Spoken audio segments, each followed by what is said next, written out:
Bienvenido a su programa La Voz de la Unidad Magisterial Libre. Muy buenas tardes, estimados radioescuchas. Este es su programa La Voz de la Unidad Magisterial Libre. Hoy con los compañeros Ángela Rodríguez, Isaías Arenas y su seguro servidor Andrés Góndola, recordándole que la dignidad no se negocia, se honra y se defiende por una educación al servicio del pueblo panameño. Como siempre vamos a recordarle los teléfonos y 263-0946, 263-0947, 263-0948. A la disposición. La frecuencia 650 AM, Panamá, Colón y Darién, 90.3 FM, provincias centrales, y 93.7 FM, Chiriquí y Bocas del Toro. Y recordemos que hoy es sábado 21 de mayo, ya estamos. Bienvenido, doctor Melvin. Gracias. Bueno, hoy vamos a estar con Melvin nuevamente para que nos ilustre todo el mes de la etnia negra. Pero vamos con las sociales. Vamos a ir si le ponemos la musiquita de las sociales para saludar a la gente, amigos en cabina. A decir las sociales, a ver, ¿quién de los dos va a empezar? Yo, un saludo para la joven Yuricel González hasta Panamá Oeste. Yuricel González, ¿está de cumpleaños? Un saludo tuyo. Isaías. Saludo como siempre hasta la provincia de Veragua, a mi señor padre Asunción Arena, a mi tío por allá el profesor Juan Arena, a mi prima Yurisneli Arena, profesora de matemática, a mi hermano Edgar Arena, que ahorita debe estar terminando el seminario de música de Umali, que ya inició, y próximamente estaremos también anunciando el próximo seminario, después que termine este seminario de música. También saludos hasta Penonomé para la profesora Carmen Pascual, para mi esposa Fanny Pascual, para también hasta Aguadulce, para el profesor Iván González, y hasta el Instituto de Música, profesor David Quintero. Sí, como no, Melvin, ¿quiere saludar a alguien? Mándale saludo a alguien. Bueno, quisiera saludar a todos los que están ahora mismo en la feria de Samá, en el Roberto Durán. Que tenga mucho éxito esa actividad, una actividad que viene desarrollándose con mucho éxito todos los años. Como no, gracias, doctor Melvin. Bueno, entonces yo sí quería enviar un saludo a los compañeros que siempre nos piden que les mandemos saludos a la profesora, al profesor Roberto Flores, la profesora Marilyn Palacio, al profesor Eliezer Sanjur, también a Denia Carrasco, la profesora Susana R. de Jiménez y a la profesora Jessica Williams. Todo esto, mucha felicidad y éxito. Entonces, bueno, vamos a despedir las sociales, comando.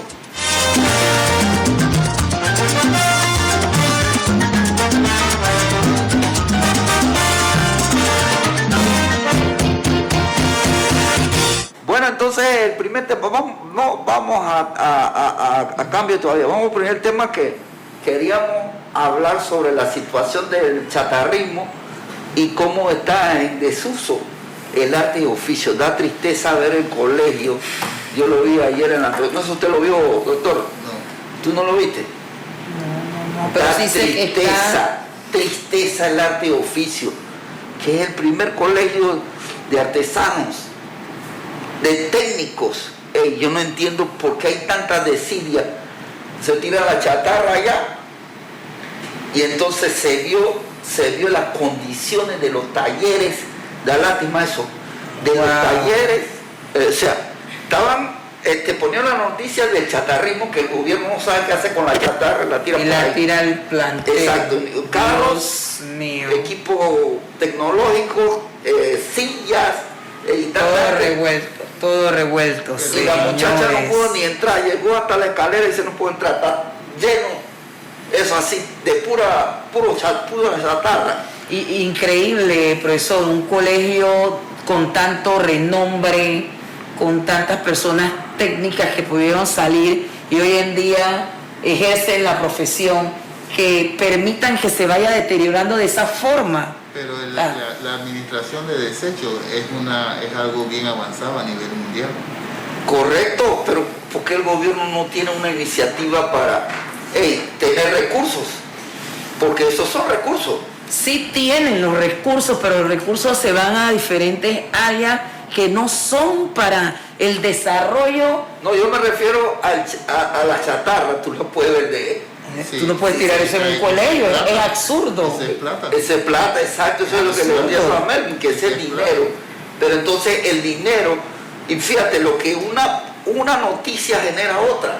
Wow. Porque cuando pasaron las imágenes, yo dije, y dijeron, miren los talleres de los colegios, cómo están con máquinas obsoletas. Obsoleta. No, No hay porque el la material necesario para que el estudiante se no pueda funciona, que están desenvolver. tiradas en los talleres. Entonces yo no entiendo cómo un gobierno, y teniendo iniciativas para mejorar esa situación, no mejora. Por eso fue que nosotros, esto hay que denunciarlo, porque no puede seguir así. Entonces entiendo las personas cuando se quejan de las situaciones de los colegios, Claro. el mal estado de los colegios, y nosotros hemos sido reiterativos en eso. Pero bueno, Y no pasa nada. Y también pensar que el Colegio de Artes y Oficios está aquí en la ciudad de Panamá, aquí en el centro. eso es lo triste. No está en provincias centrales, no está lejos para que tengan que hacer una gira especial, está aquí mismo. Sí, entonces yo no entiendo los asesores. El arte de oficio no era para poner ningún técnico o bachiller marítimo. Eso no era para eso. ¿Quién le dijo a la señora? Ese fue Lucy. Sí fue Lucy Molina. Metió un bachiller marítimo en el arte de oficio. ¿Quién le dio a ellos?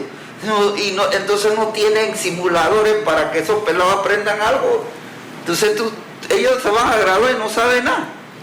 Pero es que es pura pantalla, pura noticia. Porque la realidad es otra. Sí. Y la realidad debe ser para mejorar la educación de nuestros estudiantes, los futuros educadores o profesionales de este país. Señores, ¿hasta cuándo? Exactamente, entonces se la quejan a nosotros. En relación a este tema, Melvin y Isaías y Ángela, nosotros no podemos quedarnos callados No, ante esta decisión, porque yo estoy viendo no. que, así como yo vi la noticia, yo quedé espantado. Todos los gremios y todo el mundo le quedó espantado. No puede ser como la ministra no ha resuelto ese problema del arte y oficio. Y si te vas a otros colegios técnicos como el de San Miguelito, que hay un colegio técnico en San Miguelito, el Ángel Rubio, el IPT San Miguelito, hay otro en San Miguelito, no me acuerdo el nombre, son colegios técnicos y me imagino que estarán en la misma condición. O peores, yo pienso que de repente quieren como desaparecer. ¿Qué van a hacer con nuestra gente? ¿Hasta cuándo nos van a marginar? ¿Hasta cuándo?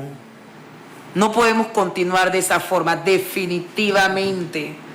Bueno, esta es la queja de la asociación y la queja de todo el mundo con respecto a esta situación. El segundo tema, antes de irnos a un cambio, doctor Melvin, Isaías y Ángela, es el tema que yo no entiendo por qué hay gente tan arrastrada en este país. Yo escuché las declaraciones de Cabrera en torno a la situación de la condena de los hijos de Martinelli. Y que le están echando la culpa a él. Porque él dice, no, yo acepto, por salvar a mi hijo, yo acepto, mis hijos yo acepto todo. Pero si en este país se sabía que el tipo no era un corrupto. O sea, no es nuevo. Por eso yo no entiendo esta frase que dice y que él robó pero hizo. Entonces, esto deja más en evidencia el grado de corrupción que había en el gobierno de Martinelli. O sea, que esto ahora como que destapa la situación. Entonces yo escucho a Cabrera. Cabrera, cuando a mí me destituyeron, el tipo me dio plomo. Pero plomo cerrado, dice que yo tenía la culpa.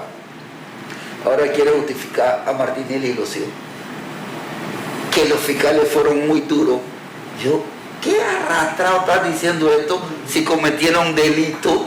Y ellos en unas 15 páginas, doctor Melvin, Ángela y Isaías, 15 páginas escribieron de todas las cosas de corrupción de ellos. Corrupción de ellos. 15 páginas escribieron, yo hice esto, yo hice lo otro.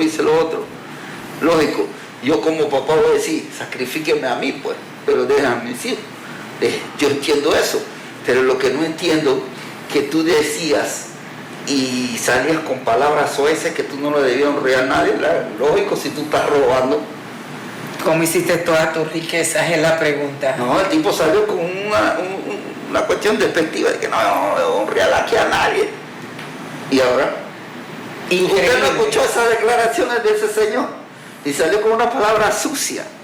Sí, señor, el presidente, el expresidente, porque se dice, pero lo que yo no no le doy un termino- fucking real a nadie así. Lo que yo no termino de entender es cómo una persona como esa involucra a sus propios hijos. Pero el poder. O sea, el poder, la riqueza, La ambición. hace que la persona pierda la perspectiva de la verdadera vida, de la realidad, para cometer este tipo de errores y luego entonces no afrontarlos como debe ser. Mira, él a través de un comunicado dice, acepto la carga, sea necesario con tal de beneficiar a sus hijos. Él acepta de que sí es así. Si tú estás aceptando, quiere decir que tú lo hiciste. Claro. Es un comunicado que él mandó a través de su, ¿cómo se llama? Su gendarme Camacho. Camacho. Sí, lo mandó el comunicado. Y eso está en la prensa y está en todos lados. Y señor, y esto no podemos quedarnos callados. Yo no es que estoy festinando con eso, pero eso eran los impuestos nuestros que nosotros pagamos. Y se robaron la plata. Lo mismo hizo el otro que estuvo preso. ¿Cómo se llama, guardia? ¿Cómo se llama? Que ese era otro con sacos de dinero. Gilberto. Guardia Jaén, el del PAM. El PAN. Entonces ese es el grado de corrupción que tenía Martinelli. Y él decía, aquí no pasa nada si no es por mí.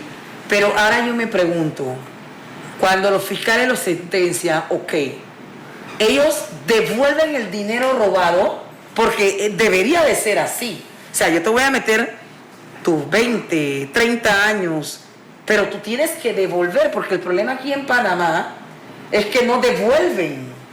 Pero eso fue allá en Estados Unidos. Y los fiscales de Estados Unidos querían condenarlo a 9 años. Ellos ya en un año salen, 1 año y un mes. A Imagínese. 36 meses lograron. Exacto. Pero ¿6 ellos van a- meses? sí, 36 meses. Sí, 36 pero meses. descontándole, va a pagar 2. ¡Wow! Entonces, ¿te das cuenta? Para nosotros si robamos algo, no nos aplican la justicia.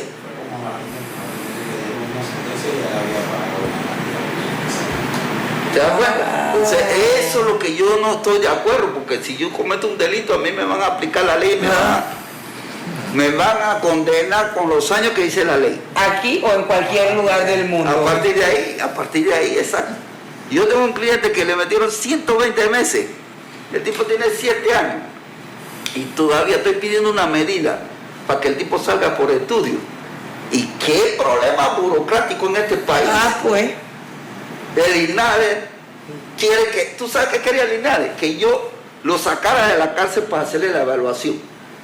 Porque estoy pidiendo por estudio en el INADE. Ellos querían... Dice, usted puede. Yo, ¿cómo voy a poder si ellos no me van a aceptar eso? Eso tiene que ser el juez. Sí, el juez... No, yo estoy hablando de un cliente mío que le metieron 120 meses. Y no hizo nada comparado a lo que hizo Lucía Martinelli. Por eso te estoy diciendo, sí, estamos hablando de 10 años. 120 meses son 10 años. Y el tipo tiene 7. Ya, ese tipo debe salir. Pero las cosas aquí, que va para el pobre, No, para el pobre las leyes increíble. son duras. Entonces me dijeron que son 2 años, que le metieron a los hijos. Ya ellos salen. Antes los Son 3 años, pero ya han cumplido 2. que tuvieron en Guatemala y... Ok. Increíble. Bueno, vamos a lo que darle hace los el teléfonos poder a la gente para ver si no. adquisitivo. ¿Ah? No va a Pero tú pasar. sabes que no... No pasa nada. Dice la ley que no se puede jugar 2 veces Dos por la misma falta. Sí. Para algunos. Para Exactamente. algunos. Bueno, vámonos a un cambio. Creo que no tenemos nada más para entonces entrar con doctor Melvin Y Isaías, ¿tiene el anuncio de Brasserie Pop? Sí, antes que se nos pase el tiempo, vamos a anunciar la Brasserie Pop. Tiene, como todos los sábados, está obsequiando un combo de alitas más 2 cervezas alemanas marca Paulaner, o un combo de hamburguesa más 2 cervezas alemanas marca Paulaner. La Brasserie Pop queda en calle Eusebio A. Morales, frente al Hotel Real del Granada del Cangrejo. La dinámica sería que a partir de las 12:45 nosotros indicamos para que hagan la llamada, participe del tema que estamos conversando, de su opinión, y luego entonces nos da sus datos para poder apuntarle y que se haga acreedor a alguna de estas dos opciones. Y recuerden que hasta hoy se inscriben los 9 en el seminario, hasta el segundo día. Ya después del segundo día ya no se puede inscribir nadie en el seminario del profesor Edgar Arena, que lo está dando virtual. Un seminario muy interesante de música. De música. Muy bueno, colegas. Aprovechen la oportunidad, sí, porque estas son oportunidades que no se ven todo el tiempo y hay que instruirse cada vez más. Exacto. Entonces, antes de irnos a un cambio, yo me imagino que usted tiene la pregunta para el doctor Melvin, ¿no? Ya tiene su pregunta. Vamos a tosigarlo con preguntas con relación al tema. Y entonces vamos al cambio y regresamos con... Ya estamos de vuelta en su programa La Voz de la Unidad Magisterial Libre, aquí con el doctor Melvin Brown. Nosotros quisiéramos que Melvin estuviera siempre con nosotros. Mire, doctor, hay una situación que quisiéramos que lo comentaran. Okay. Y que es la situación por el bloqueo que le han hecho a Rusia. Okay. Y Rusia ha dicho, bueno, nosotros no vamos a vender más trigo. ¿Qué es lo que pudiese pasar en este caso? Porque vamos a estar afectados nosotros también. Claro. Porque son derivados que son importantes para la alimentación del pueblo. Entonces ellos ya cerraron. O sea que viene una crisis, además alimentaria. No sé usted qué dice. Bueno, yo pienso que nosotros debemos evaluar el modelo de desarrollo.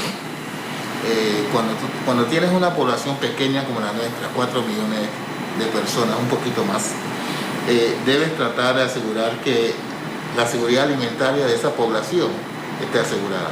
En otras palabras, el diseño del desarrollo debe propiciar que haya suficiente comida para la gente.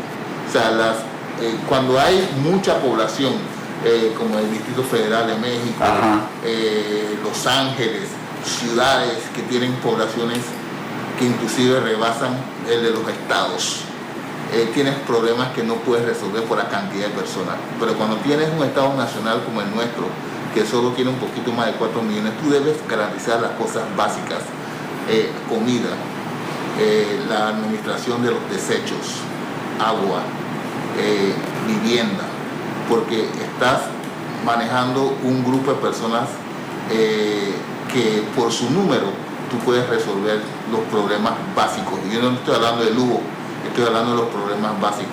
El modelo debe ir dirigido hacia ahí. Por eso que yo pienso en los modelos de desarrollo horizontales y no piramidales.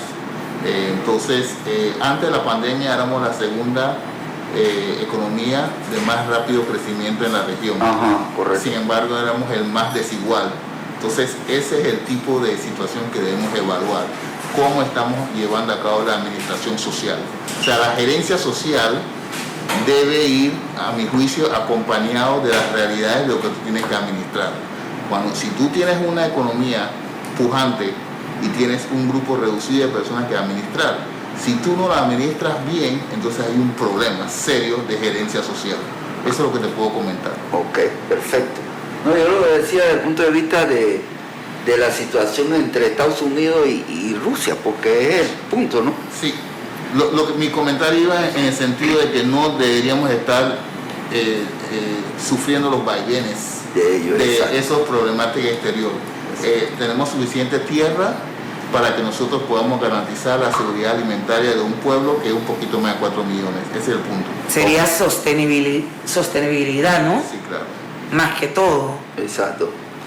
Bueno, entonces vamos a entrar en detalle con el tema de, ya en la recta final, Ángela y Isaías, sobre la etnia negra, que invitamos al doctor Melvin. y que no sé si ustedes le quieren hacer la pregunta para darle la oportunidad a ustedes para que no sea un monólogo entre el doctor y yo, sino que usted también le haga la Veremos con pregunta. respecto a la etnia negra. La verdad es que sí, a mí me gustaría más que todo hacerle una pregunta sobre por qué es tan importante la etnia negra en el mundo entero. Porque es que no somos un grupito, Sí, somos miles y miles de personas, claro, ¿no?, de raza negra. claro. Sin embargo, a veces se nos hace difícil lograr las cosas porque no nos lo permiten. Claro. Bueno, es una pregunta muy interesante y hay un tema de construcción social, ¿no? Lo mismo que hablé antes sobre el alimento y las garantías básicas es lo que ocurre en todos los modelos, ¿no? Quiero empezar diciendo que todo proceso de desarrollo empieza con ideas. Entonces, las ideas son la base de la cultura. Entonces, en base a la cultura se desarrollan modelos socioeconómicos y políticos. Entonces, esos modelos socioeconómicos y políticos y esa construcción social te lleva a los sistemas. Cuando un sistema es aceptado o impuesto, se vuelve entonces la norma, o sea, la norma social es la que se sigue. Y donde hay varios sistemas, siempre hay una idea o un sistema marco que prevalece. En la antigüedad no había una situación sobre discriminación y no había los problemas que tenemos ahora, porque acuérdense que yo dije en la semana pasada que en la antigüedad los pueblos eran pueblos negros, o sea, los pueblos eran pueblos negros. Esa es la realidad de la antigüedad. ¿Qué sucedió según Cheikh Anta Diop? Según Cheikh Anta Diop, un antropólogo senegalés, él dijo que el problema de racismo y la opresión hacia personas ricas en melanina o de genes dominantes o negras es cuando sale recesiva las personas que estaban refugiadas en las montañas del Cáucaso. Ellos salen recesivos, encuentran una situación de escasez alrededor de ellos, empiezan a formarse lo que ellos se llaman los tribus bárbaras o nómadas que sobreviven el frío, comienzan a tener guerras intestinas entre ellos, se desarrolla lo que es el feudalismo, cae en desuso en siglos XII, XIII, XIV, eso se rompe, hay hambruna y ellos comienzan entonces a emigrar y a buscar nuevas fuentes de suplir sus necesidades. Llegan a África, llegan a las Américas, llegan al Caribe, empieza el problema de guerra que sigue hasta nuestros días, somos invadidos, se establecen las colonias, se establece la idea y la cultura colonial de utilizar los lugareños como mano de obra esclava. Comienza el proceso de llevar nuestros recursos naturales hacia Europa, se fortalece Europa por el hecho de nuestros recursos naturales y el hecho de no tener que pagar por la mano de obra. En ese proceso hay genocidio, hay problemas. En el siglo XVII en Maryland y Virginia se crea la ley que establece que las personas autosómicas recesivas son blancas. Comienza la idea y la cultura de que tiene que recibir privilegios por el hecho de ser autosómico recesivo. Comienzan los negros a sufrir de una situación de casta en la que ellos están en la base de la pirámide, y todos esos problemas tenemos 450, 500 años de ese problema. Ese es el problema de lo que estamos viviendo ahora como personas ricas en melanina, frente al hecho de que los bárbaros establecen esta cultura de dominación por estos 550 años. Ese Sí, es el pero problema que usted tenemos. es muy técnico, porque usted dice rica melanina, mucha gente no va a entender eso. Negra. Eso hay que Melanina. decir, porque no van a entender. ¿Tú tienes alguna pregunta al doctor Melvin? Bueno, realmente muy interesante el tema. Creo que la semana pasada no alcanzó a explicar algunas cosas que la verdad me parecieron interesantes. de mi parte me gustaría que pues siga ampliando el tema que nos Sí. estaba explicando. Sí, lo que pasa es lo siguiente. Nosotros en África, en América, en el Caribe, en India, si tú estudias la época precolonial, nosotros éramos sociedades ricas. Aún África, con todo el problema de 550 años de extracción de materia prima, África hoy sigue siendo el continente más rico. Es más, los antiguos administradores coloniales, todos están metidos en África. Todos están metidos en África. Aparte de ellos, ahora está ahí hasta China, por el hecho de que hay una gran cantidad de recursos naturales allí. Sí. Entonces, lo que estoy diciendo es de que el colonialismo vino a empobrecernos, ¿verdad? Y luego se agota el periodo colonial y luego ellos inmediatamente empiezan el periodo neocolonial. ¿Qué es el neocolonialismo? Agarran toda la acumulación de riquezas y entonces establecen instituciones como las IFIs. Entonces nosotros, las ex colonias, vamos a las IFIs a pedir prestado el capital que se produjo del colonialismo. O sea, las riquezas de 450 años de extracción y de explotación de nuestra gente, toman ese dinero, ¿verdad? Se agota el proceso colonial, ya no se puede continuar con eso porque llega un punto que todos los procesos se agotan. Se agota eso, entonces ellos lo que hacen es un recambio. Entonces se hacen las Naciones Unidas y ellos están en el Consejo de Seguridad. Se hacen las IFIs, entonces nosotros vamos a las IFIs y pedimos prestado. Pero ¿de dónde salió el capital? Bueno, el capital salió de las ganancias del colonialismo. Imagínese. Entonces es un círculo vicioso. Es un círculo vicioso porque nosotros estamos pidiendo prestado en nuestro propio capital. Exacto. Es como que si yo entro a su carro y usted tiene $10,000 en su carro. Yo tomo los $10,000, ¿verdad? Yo pongo una financiera. Entonces usted no tiene plata. Entonces usted viene a donde la financiera y usted pide prestado $5,000 y yo se lo doy al 20%. Pero usted está pidiendo prestado su propia plata que yo le robé. O sea, somos explotados. No, Prácticamente. No, es una mafia. Una mafia. Sí. Definitivo. Y no hay nadie que cambie eso. Ese es el problema estructural que tenemos. Exacto. Que ese problema tenemos que entenderlo para entonces diseñar como excolonias una estrategia. Porque vuelvo y repito, la mayoría de las personas en el mundo son personas negras. Y cuando estoy diciendo negras, con distintos niveles de color, vamos a poner de esa manera. Las personas recesivas son la minoría, pero la estructura socioeconómica es tal de que ellos siguen dominando económica, política y socialmente, especialmente en el área cultural. Porque inclusive en nuestro país hay gente que sigue diciendo que hay que mejorar la raza, a pesar de que estamos en el siglo XXI, a pesar de que tenemos acceso a la información, a pesar de que nosotros vamos y cantamos saludos a la bandera los 4 de noviembre para decir que somos un Estado nacional independiente, a pesar de que la Constitución dice que no hay fueros y privilegios, a pesar de toda esa ideología que hay postcolonial, pero hay una cultura colonial, de hecho. Ok. Ese es el problema que tenemos. Ok, entonces, yo tengo 2 preguntas. Claro. Un poco alejado de lo que está planteando, porque yo leí un libro sobre el nacionalismo negro. Correcto. Ese libro es de Marcus Garvey. Sí. Entonces, él en ese libro plantea de que todos los negros, todos, incluyéndote a ti, que tú no te salvan, Ángela. Entonces dice que todos van a regresar a África.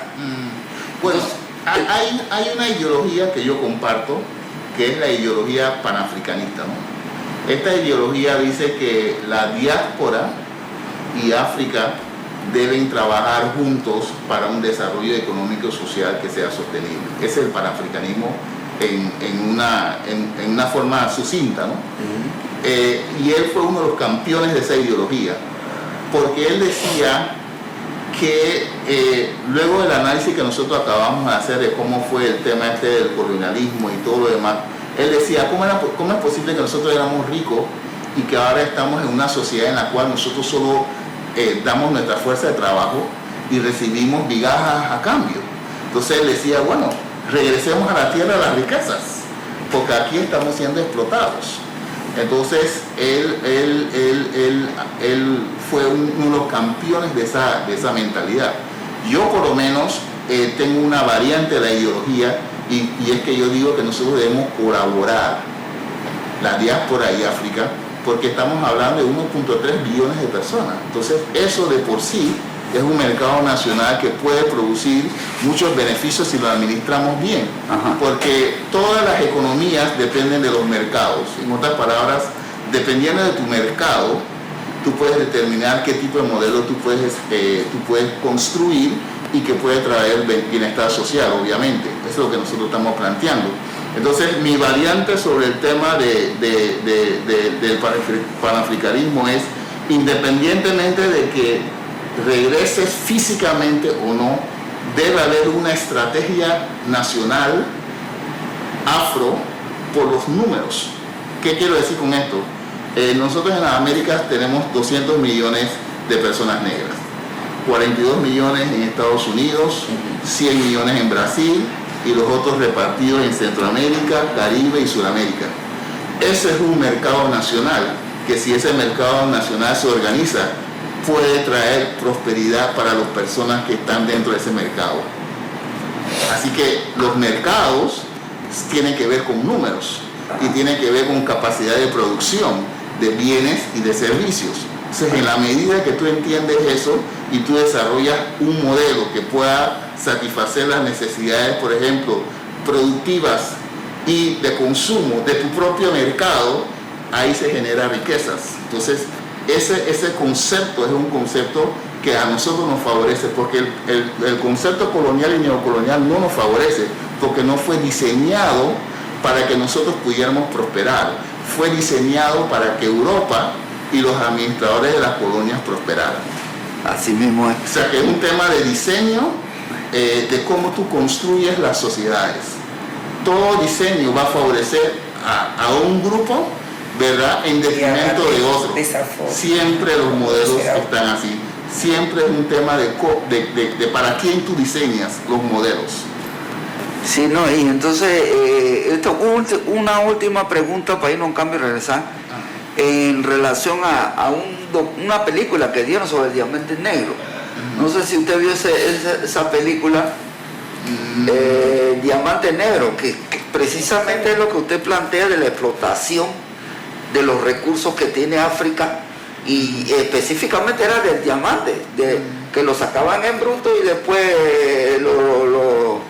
lo refinaban bien y lo vendían por millones de dólares, ¿no? Bueno, yo no vi esa película en particular, pero yo sí vi una conferencia sobre Nigeria. Nigeria es el tercer país más rico en cuanto a yacimientos de petróleo. Y decía el expositor que hay 3 empresas transnacionales que controlan. No son los nigerianos, sino que las licencias de extracción lo controlan 3 transnacionales. Y ellos extraen y revenden productos procesados a Nigeria. Entonces, ¿qué pasa? ¿Qué es lo que está pasando no solo en Nigeria, sino en África? Que hay un extractivismo. Están extrayendo los recursos naturales y devolviendo los productos procesados al África. Y lo que nosotros estamos planteando, no solo para África, sino para América y el Caribe, que nosotros tenemos que revisar eso. Nosotros debemos tener la capacidad de producir los productos desde la extracción hasta los productos derivados de esa extracción, porque si no, nosotros no vamos a poder tener riquezas. Entonces, ese es el problema que nosotros estamos teniendo, y por eso estamos hablando de mercados y estamos hablando de estrategia de producción. ¿Qué modelo nosotros nos favorece para que nosotros podamos salir del problema que nosotros tenemos ahora mismo socioeconómico? Como nos vamos a un cambio, doctor, y regresamos. La última parte que yo quería que viéramos y analizáramos en el mes de la etnia negra eran los alzamientos, que a mí me llamó la atención en el libro ese, yo lo vi, los alzamientos de los negros aquí en Panamá se dieron, pero la iglesia, tanto la metodista, la anglicana, todas esas iglesias jugaron un papel pacifista porque ellos estaban listos para entrar a la guerra. Para lo que viniera. Por tanta injusticia y tantas cosas que le hacían a los negros. Pero por eso ustedes ven que los negros cantaban cuando estaban en los trabajos. Era una forma de apaciguar, porque ellos estaban...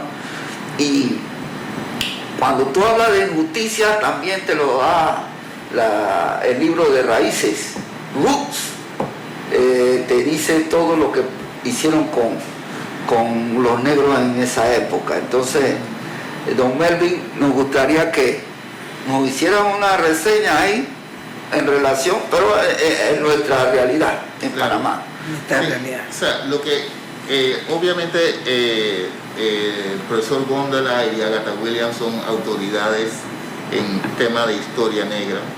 Lo que yo sí he podido captar de sus conferencias es de que en Panamá hubo mucha resistencia en la etapa colonial, de todo es sabido de Felipillo y de otros. Sí, pero esa resistencia no se plasma en los libros, porque... Bueno, lo que yo opino es de que el 31 de diciembre de 1999 yo estaba ahí con mi bandera en la colina del edificio de la administración, celebrando el hecho de que el periodo colonial termina.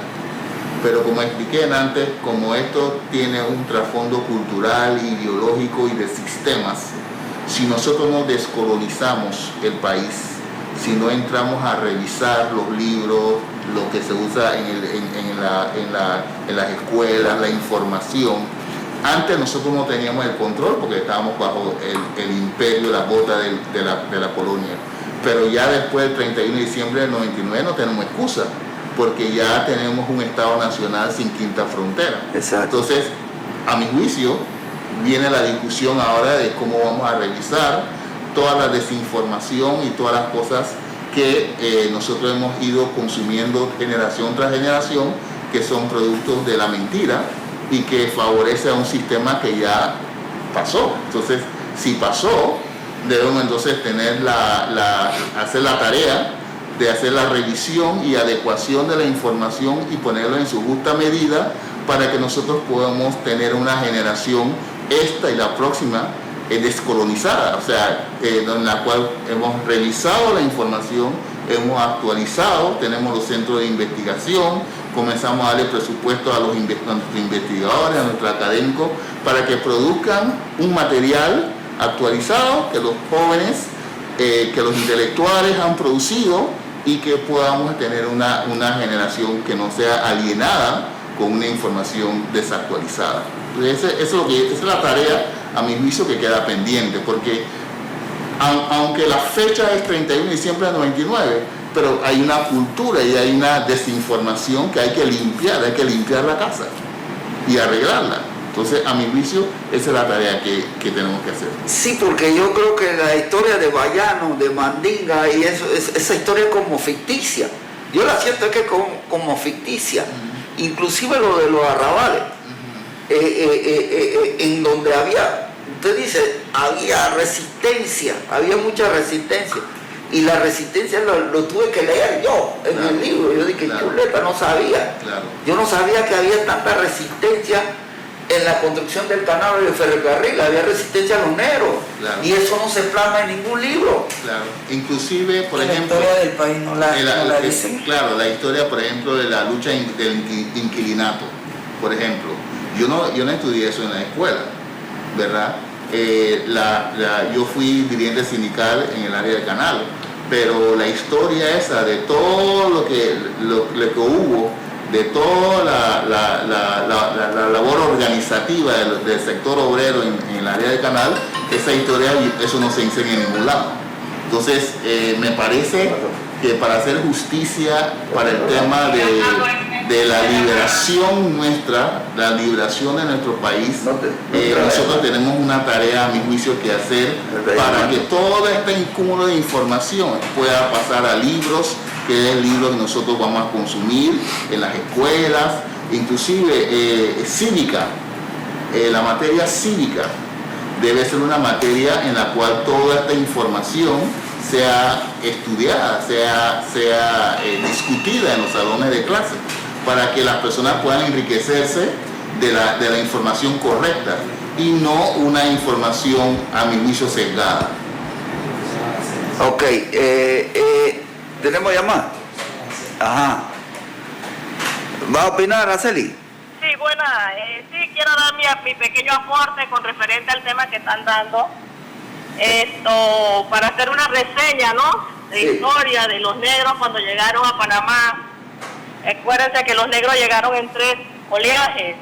Sí. La primera, que llegaron de África, Senegal y del centro de África, que fueron los que vendieron, los que trajeron los árabes, porque quien los trajeron eran los árabes.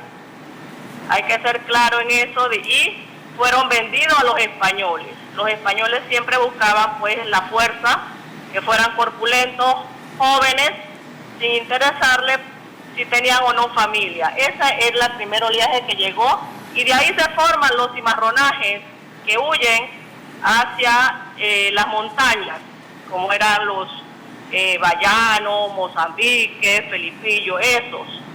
Y la otra oleaje que llegaron, que fueron los antillanos, sobre todo de Barbados, las Antillas Menores, Barbados, Jamaica, que llegaron con la construcción primero del canal ferrocarril, el canal francés, y luego pues llegaron también cuando trabajaron en el canal de Panamá.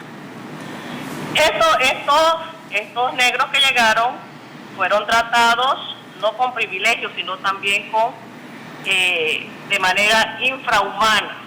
Vivían en barracas, y estos fueron los que fueron colocándose pues alrededor de lo que es ahora Río Abajo, en las afueras. Sí. Lo que era Guandía, Río Abajo. Ellos fueron colocándose en las barracas que habían dejado los franceses de manera infrahumana. Y yo quiero hacer un aporte, pues, porque mi familia, de parte de mi esposo, es negra. Mi suegro, el difunto Alberto Smith Fernández, era uno de los promotores, igual con el licenciado Maloy, que está todavía vivo, para que se hiciera la ley 9 de los afroantillanos. Esa ley que se promulgó el 30, ¿y por qué es el 30? El 30 representa de que en esa fecha, un 30 de mayo, se hizo la abolición de la esclavitud por parte del rey de España. Esa es la representación de lo que es el 30, la ley 9, firmada el 30 de mayo del 2000, aquí en Panamá.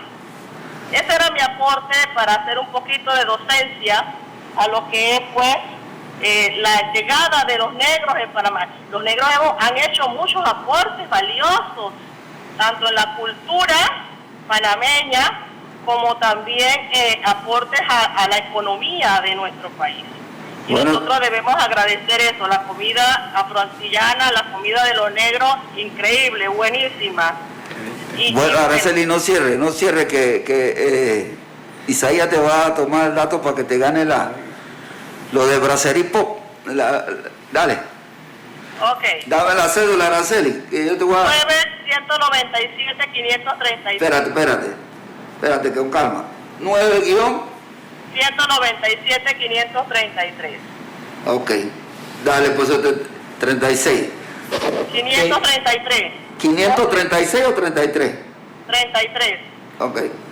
Ya te haces acreedora entonces a la promoción de Brasserie Pop. Qué bueno sería que esos aportes llegaran a oídos de todos los estudiantes que en un momento dado quisieran saber más de lo que es la historia de la etnia negra, ¿no? Qué bueno. ¿Algún aporte, don Melvin, antes de irnos, que estamos con el tiempo encima? Sí, yo creo que es importante estas conversaciones que estamos llevando a cabo.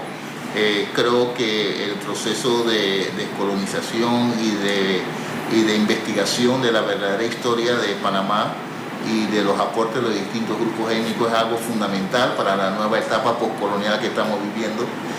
Tengo muchas esperanzas de que nosotros tomemos eso como un reto y que ya que ustedes representan a intelectuales y académicos, que también podamos pedir partidas presupuestarias para hacer las investigaciones necesarias, tener una editorial nacional que pueda promover los libros que resulten de esa labor académica, y que nos pongamos de acuerdo, por ejemplo, para establecer cómo van a ser la diseminación de información, o sea, en primaria, en secundaria, en primaria, en primer ciclo, o sea, cómo se va a ir diseminando la información a partir de todo lo que va saliendo de ese esfuerzo académico y de investigación, y que los expertos en currículum puedan definir, bueno, para este nivel, estos son los libros nuevos editados que los estudiantes van a estudiar. Y de esa manera, de aquí a 10 años, nosotros vamos a tener toda una serie de evaluación de cómo fue el proceso. O sea, tener unas metas de aquí a 10 años, que es algo que se puede hacer, es algo manejable, que nosotros podamos ir reemplazando los libros que existen en los planteles, y de aquí a 10 años tener toda una estructura nueva de información. Claro que sí. Sería excelente. Excelente, excelente. Bueno, agradecer al doctor Melvin por su participación, y recuerde que aquí las puertas están abiertas, doctor. Claro. Entonces, ¿algo más que le queramos decir antes de irnos al doctor Melvin? Muchas gracias, porque la información es importante para todos. Y recordarle a los oyentes que Dimi Construcciones ofrece viviendas de 2 y 3 recámaras. Llamar a los teléfonos 68850581. Este compañero es educador y ha incursionado en bienes y raíces, y lo felicito por eso. Siempre yo trato de apoyarlo, mis compañeros y amigos. Bueno, se nos acabó el tiempo, todavía tenemos 5 minutos más.